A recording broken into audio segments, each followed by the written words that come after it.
একসঙ্গে দুটো দারুণ টেস্টি রেসিপি শেয়ার করছি। প্রথমেই ব্রেকফাস্ট রেসিপিটা শেয়ার করছি। ব্রেকফাস্ট তৈরি করার জন্য দুটো ওটসের প্যাকেট নিয়েছি ছোটো সাইজের। সমস্ত উপকরণ আগে থেকেই কেটে নিয়েছি। একটা পাত্রের মধ্যে 1 চামচ মতো সাদা তেল দিয়ে 1 চামচ মতো কুচনো রসুন, হাফ চামচ মতো কুচনো আদা প্রথমে ভেজে নিচ্ছি হালকা করে। এরপর কেটে রাখা পেঁয়াজ দিচ্ছি, পেঁয়াজকেও একটু নাড়াচাড়া করে নিচ্ছি। এরপর দিয়ে দিচ্ছি একটা ছোটো সাইজের কেটে রাখা টমেটো। উপকরণগুলো আগে থেকে রেডি করে নিলে তৈরি করতে খুব সুবিধে হয়। এরপর টমেটো হালকা করে ভেজে নিয়ে গ্রেট করা গাজর দিয়েছি, গাজরও একটু নাড়াচাড়া করে নিচ্ছি। এরপর এর মধ্যে দিয়ে দিচ্ছি ঈষৎ উষ্ণ গরম জল।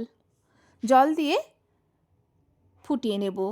অপরদিকে আমি একটা ডিম ফাটিয়ে রেডি করে নিচ্ছি। সামান্য হলুদ অ্যাড করেছি। ফাটানো ডিমের ওপর বেশ অনেকটা পরিমাণ গোলমরিচ দিয়েছি। গোলমরিচ দিয়ে ভালো করে মিক্স করে নেব। ডিমের ওপর সামান্য ব্ল্যাক সল্ট অ্যাড করেছি।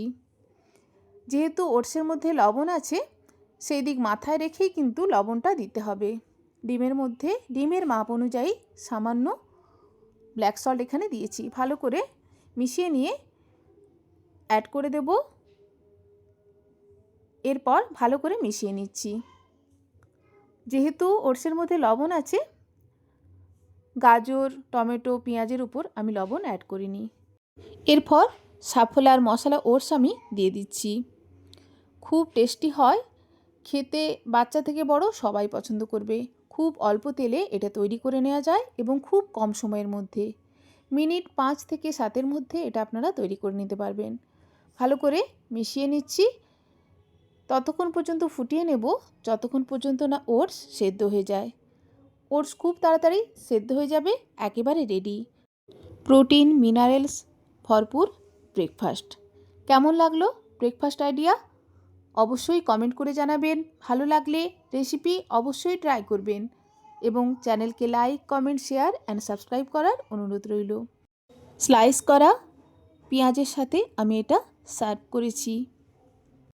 সকালের ব্রেকফাস্টে এটা খাওয়া থাকলে বেশ অনেকটা সময় পর্যন্ত কিছু না খেলেও চলে যাবে। সকালের ব্রেকফাস্টে প্রায়ই এটা আমি তৈরি করে থাকি।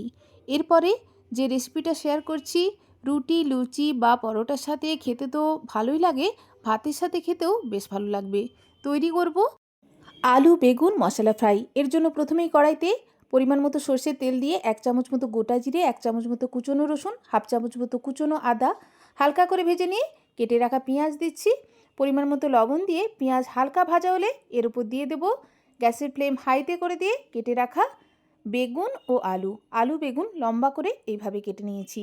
আপনারা আপনাদের পছন্দ মতো যে কোনো শেপে এটা কেটে নিতে পারেন। গ্যাসের ফ্লেম হাই অবস্থাতেই মিনিট 3 এটা নাড়াচাড়া করে পরিমাণ মতো হলুদ দিয়ে ঢাকা দিয়ে গ্যাসের ফ্লেম লো করে দিয়ে রেখে দেব।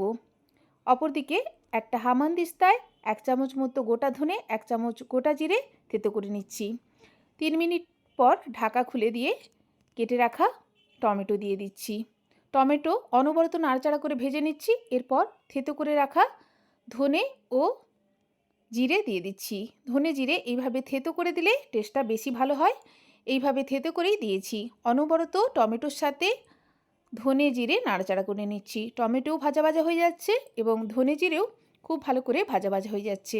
এইভাবে রান্না করার ফলে আলু বেগুন সম্পূর্ণ সেদ্ধ হয়ে গেছে। ওপর থেকে কেটে রাখা কাঁচা লঙ্কা ও ধনেপাতা ছড়িয়ে নামিয়ে নেব।